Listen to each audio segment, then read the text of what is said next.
Thanks for listening to the Pioneer Made to Grow podcast. I'm Andrew Campbell, and for any livestock producer, you know the importance of what the highest quality forage can mean to ensure that you get either the most efficient gains or the most efficient milk.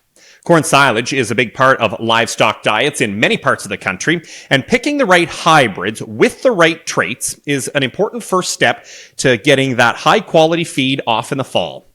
To help us run through some of those important questions to growing silage, we've got, I'm not going to brag, but it's a panel that really is three aces, because we've got Dr. Bill Mahanna is the Global Nutritional Services Manager for Pioneer based in Iowa.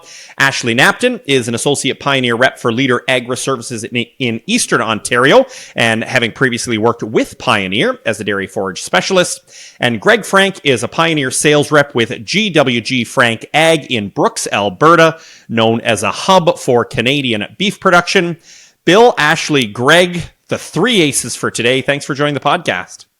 Thanks, Andrew. Welcome. Thank you. Let's start with you, Greg. We got the weather report that it is snowing in Brooks, Alberta. Thanks for not sharing that with the rest of us. But it certainly is that time of year for a lot of growers to start thinking of what next spring looks like in terms of hybrids and what those selections are looking like. Can you give me an idea a little bit about your own business and what your growers really are looking for when they are starting to pick what those silage hybrids might be?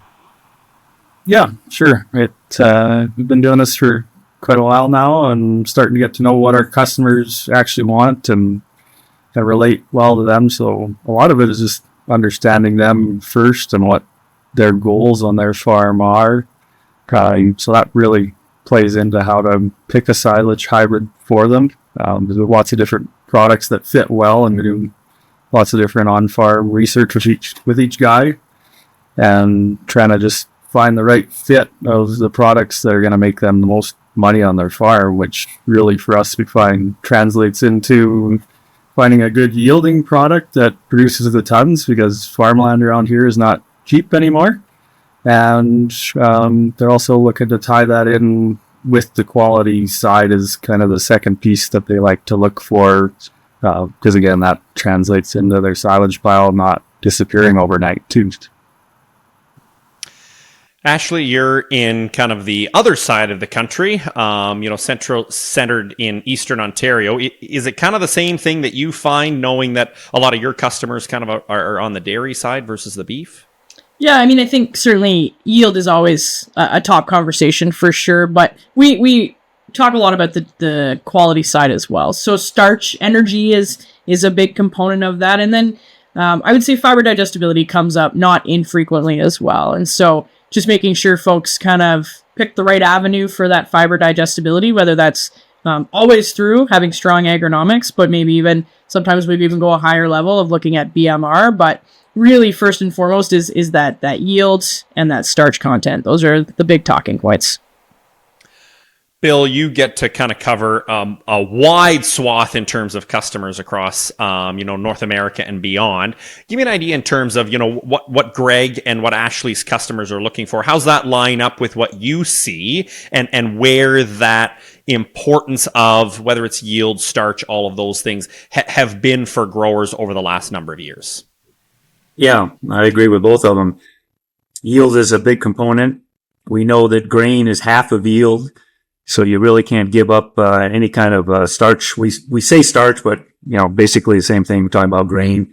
In grain, in a kernel of corn, there's about 72% starch. So I think the agronomics comes first, though, and I think both Ashley and Greg would agree with me on that. Is what kind of farmer is this guy? What kind of grounds he got?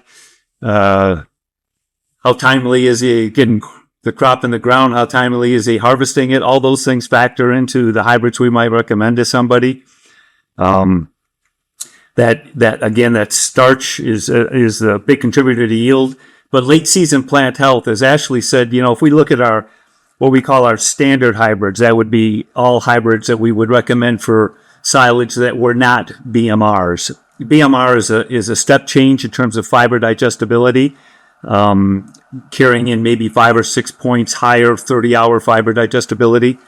But within our standard portfolio or anybody's across the whole whole genome of seed companies, there's really no difference in fiber digestibility between hybrids that cannot be explained by growing environment. Growing environment is what really dictates fiber digestibility. So if in fact, I just sent some things out to a couple of reps in the States the other day. I shared with them Cornell University's silage plot data from 2024 and University of Wisconsin silage plot data from 2023. They don't come out with their 24 until after our Thanksgiving. But in those plots, it shows that there's significant difference among hybrids for dry matter yield, significant differences for starch content. If you look at the fiber digestibility, there's really no differences except if it was a BMR entry into that plot. So really, we have to look within a plot because the growing environment is so important in terms of how it affects fiber digestibility. So that actually really leads into the next part of the conversation I want to have, and that is, and that really comes from a question for me. I'm going to meet with my, Pioneer rep here in the next couple of weeks. I've already got the catalog. You start flipping through the pages in terms of, do you basically pick a new hybrid to what we're used to here in our business, or do we stick with kind of the, tried and true? For me, yield obviously is, I like a tall leafy plant. It makes me at least think there's more yield there when it's tall. So is it a case of when I'm deciding and what other growers are deciding as they flip through from silage specific, BMR, dual purpose, grain corns, all of those, Bill, what are the things I should be looking for to make sure that the things that I can control in picking a hybrid, I'm picking right for my farm? I think the first thing you can do is forget all the marketing labels that we put on different hybrids, dual purpose, silage specific. I think what you want to do is share with the rep, what your goals are, just like what Greg said. How important is yield? How important is fiber digestibility, which is going to be important, certainly in any dairy diet. It's not going to be as important for Greg's customers in a feed yard. But it's certainly going to be important for dairy. And, then we can look at things like, what influences those traits, which hybrids would be, best to plant. To your point, Andrew, the tallest hybrid is typically not the best silage hybrid. And because we know, for example, later planting will always give us a taller hybrid. But typically, if you look at the biomass yield from those hybrids with the competition, as the canopy's over quicker because it's warmer out, more sunlight, those plants will tend to grow taller. There's no good relationship between height of the plant and biomass yield. We used to think there were, I used to say there was, but if you look at the data, there really is not a good relationship there. And we could look at things like short corn or reduced statured corn, which is going to be coming to the marketplace very soon. That's no taller than 6 feet. And yet the biomass yield in those plants is very, very high, almost equal to the standard height hybrids because of the bigger leaf and the bigger stalk diameter. You get taller plants, you tend to get more narrow, spindly stalks, and that's really what reduces the yield. Well, I'm off on a tangent. So let me get back to your question, Andrew. I think the thing is to look at what your goals are. And there's also a price point issue. The racehorse new hybrids that are coming out for grain are probably going to be priced a little higher than maybe some of the silage products. And silage is really a price-sensitive market, just to be honest with you. So companies will look at hybrids that, have the good dry matter yield. We don't care about wet yield. We care about dry matter yield. We care about starch content. Fiber digestibility, what kind of late season plant health does it have? Because, we've got depending on the size of the operation, we could have quite a window where we're trying to harvest around weather issues and that sort of a thing. So if we can have really good late season plant health that will, hold that fiber digestibility and widen that harvest window for us, that's going to be a real big advantage. So I think there are those types of things. What is the price point? What's your planting population going to be? Will that hybrid, handle the stress of high pops? those sorts of agronomic issues have to be addressed first. So, most companies, including Pioneer, are going to have, say, here's the hybrids on this page that we recommend for silage. We've got experience with them. We've tested them. We kind of know what they're going to do on silage. This is probably where you ought to start. But even within that page, you really got to talk to the rep and never talk to somebody like me that's at the headquarters. We've got to talk to the local people who have local experience with those hybrids in that growing environment and know what kind of farmer you are. And that's really the most important thing. Well, then let's take Bill's advice and ask you guys, Greg, in terms of, how does that line up with the conversations you have with growers and beyond just, what's it yield and what's starch look like? What are some of those traits that you think are important for growers to consider when you go into these seed meetings? Yeah, it's kind of like Bill laid out what the Pioneer rep model has been and how we've built our business in this area is being in those growers' fields to get the first-hand experience and understand which hybrids have a little slower dry down, so that fits a larger operation to give them a wider harvest window so they're getting a more consistent product in the pit. We have some really top-end yielding products, but they dry down quickly too, so for a smaller outfit, that guy can get in there, maximize his yield with a little bit faster dry down product. So it's knowing your customer's operation size is an important part of when we sit down, and been doing this business a long time with my dad, and we put a lot of time invested in that, in bouncing ideas back and forth to make sure that we are hitting what that customer wants. So that dry down is a big thing for the silage guys that we focus on. And then just trying to get the products that will safely get them to the half milk line stage in the kernel of corn, because that's where they're going to be hitting their maximum yield. And that might not be 2,600 heat unit corn in our area. That might be 2,200 heat unit corn. And the customer usually was happy at the end of the day because they're pulling heavy trucks off. Maybe they're not pulling as many trucks off a field, but it's all about how much those trucks weigh, and we find as over time more and more guys have gotten scales or equipment to weigh their silage off the field, so they're actually able to quantify when they are getting that heavy yield. Or sometimes it takes a couple of years for them to figure that out too, just because we only go through a cycle once a year, and it takes 2 or 3 years to fine tune and find that right hybrid that fits in for them, giving them what they need.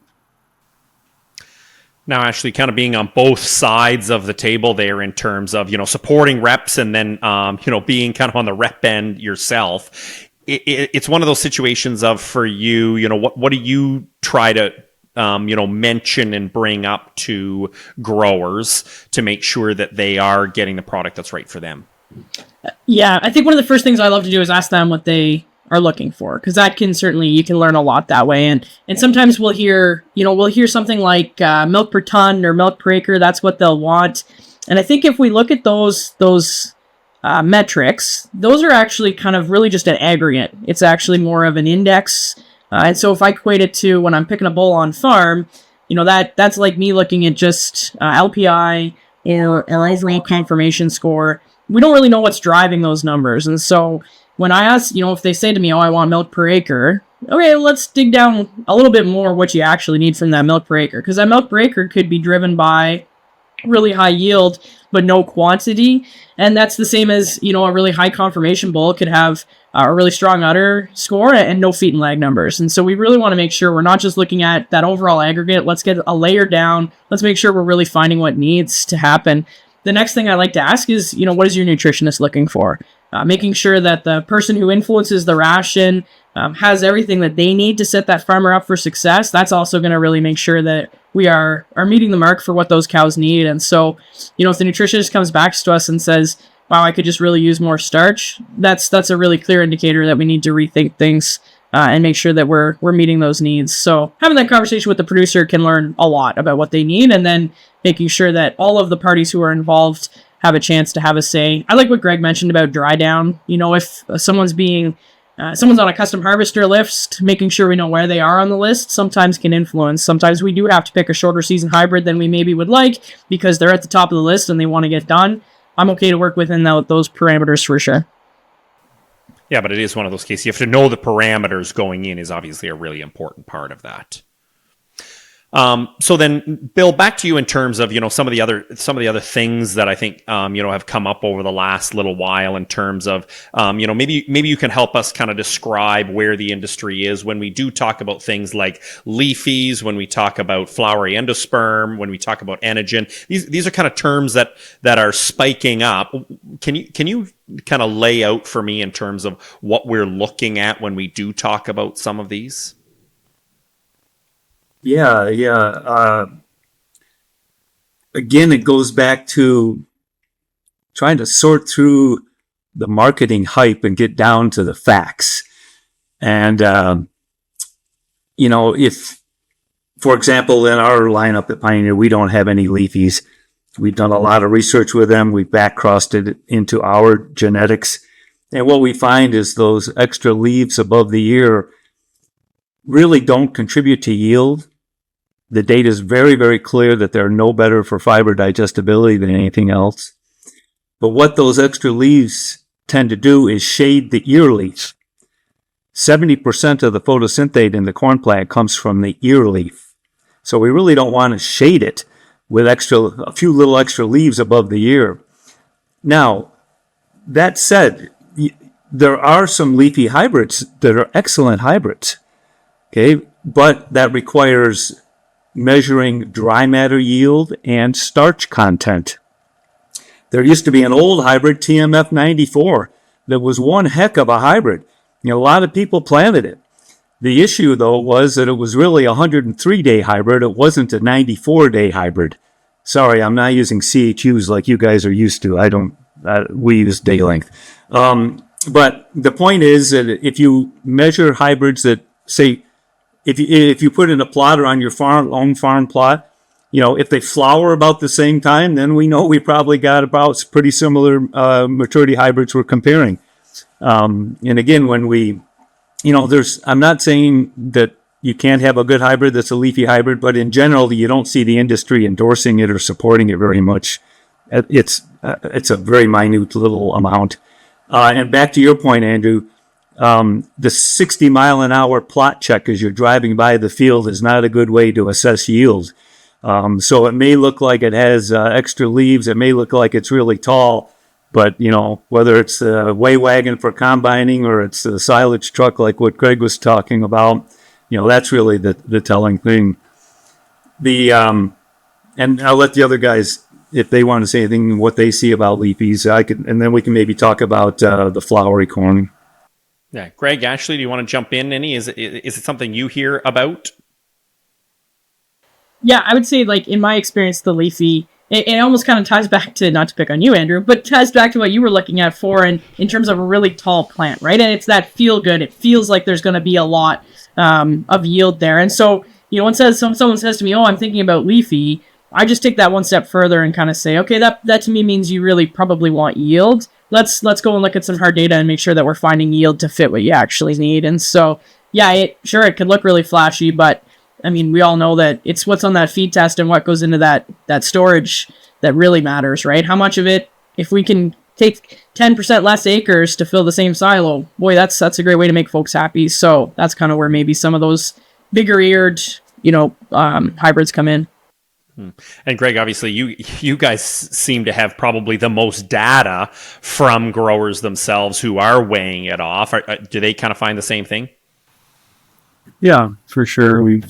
I've never get scared off when I'm in a plot or looking at, but someone throws some competitor bags in a field by just the showiness of the plant that doesn't impress me.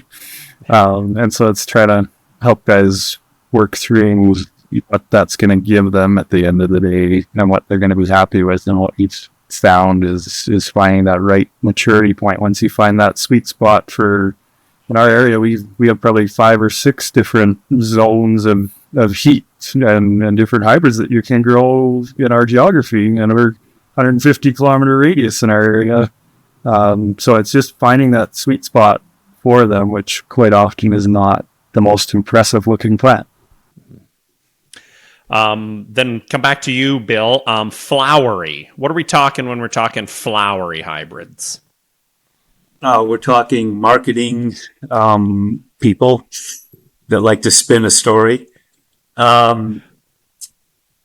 It's just ridiculous. I work all over the world. Work a lot in Europe. In fact, I was in Spain and in Italy for 2 weeks this fall.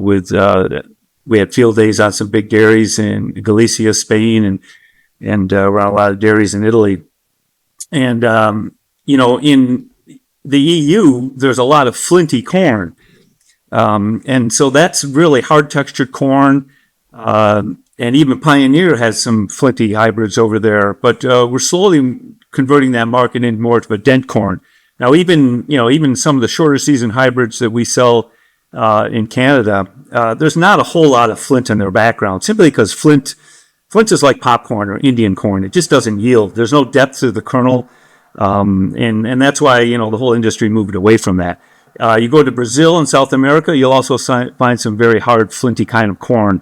But again, the whole thing about flinty corn was it had early vigor, really good early vigor. It got out of cold maritime soils and did really well. Well, we have dent hybrids that do just as well in that regard today, and that's why the industry, even in the EU, are moving very, very quickly to dent corn from Pioneer, from other international seed companies that are there. And if you look at floury corn, they'll say, well, it's going to be more digestible in the rumen. Really, the last thing we want to do is have ruminal acidosis, which is excess starch in the rumen. And in fact, that's why a lot of people are feeding dry corn today as opposed to high moisture corn in diet, simply because we've got so much fermentable starch coming from corn silage that has been obviously fermented in a silo and then fermented by the cow. That really the issue is we don't want a whole lot more fermentable starch in the rumen, or we want to manage that and understand. And there's some lab tests out there today called 7-hour ruminal starch digestibility that are really interesting values and really help us nutritionists balance diets. But what a lot of companies are talking about is, we're going to give you so much more ruminal starch. Well, first of all, I don't think we need that, because we're feeding high corn-based diets and a lot of corn silage today already. But then they don't realize that, you know what? The cow not only has a rumen, she has that second part, which is called the intestines. And ultimately, what we want to do is to have total tract digestibility. So I've seen some competitors that talk about having floury corn, and they'll show some 7-hour ruminal starch digestibilities. First of all, they're probably from hybrids that weren't even grown in the same field, which makes the data completely worthless. But the point is, it's not just what's digested in the rumen, it's also what's digested in the intestine. So nutritionists will run things like fecal starches, and if your kernels are processed correctly on a chopper, and you've got your dry or high moisture corn ground properly, which everybody does, and we can look at the manure and say, well, geez, you only got 1 or 2% starch in it. Obviously, it got digested somewhere. So this whole floury notion is just ridiculous. There's no nutritional accuracy to it, and but again, people and we don't see that as much anymore, because most dairies have good feed companies they're working with, or good independent nutritionists, and these folks know that story is just made up, and there's really no hard facts behind it. No, I think, we've talked a lot about that hybrid selection and what we're looking for. I just want to, in the last couple of minutes, kind of get past the choosing the hybrid and getting it in the ground. We've done lots of episodes. You can look through the feed in terms of, what you're really trying to do and looking for to make sure you do have the best chance at, growing that best crop of corn. Ashley, if I can go to you first in terms of, once that corn's in the ground, when we're thinking that, okay, this farm is destined to go into a bunker, to go into a silo, to go into a bag, whatever it happens to be, are there any things that you see livestock growers need to think about differently through the growing season, just to make sure they can get that best quality forage off come fall? Yeah, if I'm working with my livestock growers and, my dairies, and we're in June, we're starting to think about silage. I think the first thing that I kind of do is an inventory check. How are we doing on our corn silage? What do we think the yields are going to be this year based on the growing season so far, just to kind of get a handle on how many acres we're definitely going to need. The next thing that I always ask folks to kind of keep in mind on is tassel timing, because tassel timing is our first warning of when we're going to start thinking about silage harvest. So if they can make note of their tassel timing, then we're kind of looking at that 45 to 60 days to chopping. And sometimes it's earlier, sometimes it's later, but it's always nice to have folks thinking about what are they going to do to, make sure that they're ready to get that crop off in good time. One thing that certainly happens quite a bit is we're looking at fungicides and what the role of fungicides are for corn silage. Fungicides come up in terms of maintaining that overall plant health towards late season. There's a benefit to keeping that plant green longer, right? I always want to be chopping green plants to feed cattle. We're going to maintain our fiber digestibility. We're not going to gain any more, but whatever's been set, if we can keep that plant green, we're going to keep as much of that fiber digestibility as we can. And we're going to widen our harvest window. I think there's a myth that when we apply a fungicide, we actually delay harvest timing. It's not really true. We actually just widen that harvest window down. We manage that dry down of that plant as a whole, and so that gives us lots of flexibility, which is a great thing when we think about the weather in the fall. The other conversation that comes up around fungicides is toxins. And I'm not going to profess to be a fungicide expert, but I do know if we're looking at, applying fungicides for our toxins, we have to make sure it's the right fungicide. And the biggest, probably most crucial thing is we have to get that timing correct, which is really challenging in our market. There's not a ton of those sprayers that have that capability, especially to go all out if all the tasseling, all the silks emerge within a 2-week window, right? We're really crunched there. So that's a conversation to have with your agronomy team. If you're looking at managing those toxins, is fungicide the right tool? Should we maybe having a discussion about hybrid selection as well? What things can we do to manage toxins? Sometimes they're just beyond our control, but what can we do to set ourselves up for success there? What about for you, Greg, and your growers in, Alberta and Western Canada, in terms of obviously the conversation with fungicides isn't the same as it is in, Central Canada, just given the weather conditions. But, is there anything, that you see that you feel growers need to really pay attention to those silage acres through the growing season? Mm-hmm. Yeah, it's been great to understand and know that we don't have to be reliant on the fungicides, because we're blessed that we don't have the diseases that Eastern Canada and the States get. So we're fortunate to be surviving so far without having to worry about that one. But the bigger one that I get to rely on my agronomy background is just helping our growers grow the best crop possible, right? So it's the more time and effort you put into growing the corn crop, the more it's going to give you at the end of the day. So that's doing a good job with seed prep is a huge one that we work on here with guys. Black soil gives us our biggest advantage to get that crop jumping out of the ground with the heat that we do get. And then timely weed removal would be a big focal point, I find, with our customers, that guys underestimate how that early weed control contributes to yield and just getting a nice consistent product that way. But yeah, we're fortunate that once we're done spraying, and then we just have to worry about the irrigating in the middle of the season. And otherwise, there's not too much to worry about in corn. So guys say, "Oh, it's simple to grow corn. It's easy. You just put it in and you do this." And I say, "Well, yeah, but if you do these little things and some fertigation and things that guys are doing, and they're starting to get some pretty impressive silage yields with our short growing season in Southern Alberta." When they're doing those things, they're being effective and being happy with what they're producing. Well, it's certainly a good news story to be able to see and work with growers, as they do try to maximize what the potential is from these hybrids when they are putting in the bunk. So, Greg, Ashley, Bill, thanks very much for helping growers as they do go into those meetings with reps this fall at picking the right hybrids. Thanks, guys. And that does it for this episode. Don't forget, whether you listen to us on a podcast app or watch the episodes on YouTube by subscribing, you'll be among the first to get a new episode. And if you'd like to ever stay in touch, you can always follow Pioneer Seeds on X at the handle Pioneer Seeds CA, or me at Fresh Air Farmer. And don't forget, if you're ever looking for more information or advice, just ask your local Pioneer rep or visit pioneer.com/Canada.